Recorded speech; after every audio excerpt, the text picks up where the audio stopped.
أليكس بنك موبايل بانكينج، تطبيق بنك اسكندرية. بكل سهولة تقدر تشترك في بنك اسكندرية عن طريق 19 0 33، أو عن طريق السايت بتاعهم على الإنترنت. تعمل حساب من عن طريق السايت، وممكن تخش البنك في 10 دقايق تعمل حساب من أي فرع. أقرب فروع ليك ممكن عن طريق التطبيق ده يقولك أقرب فرع لبنك اسكندرية ليك ايه.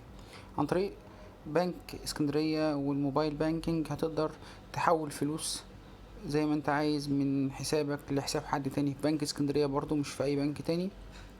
هتقدر كمان تستقبل اي حوالات، هتقدر تسدد المديونية بتاعتك لو في فيزا او ماستر كارد او اي حاجة.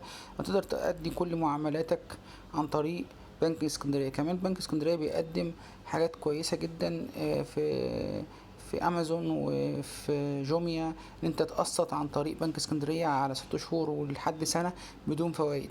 يعني هتاخد الحاجة بتاعتك بسعر الكاش وهي قسط. كل ده متاح عن طريق السداد والدفع وعمل حساب في بنك اسكندرية. موبايل بانكينج هيسهل عليك الحياة في كل حاجة. هتقدر تدفع فواتيرك، هتقدر تدفع، تشحن موبايلك، هتقدر تعمل كل اللي انت عايزه عن طريق بنك اسكندرية.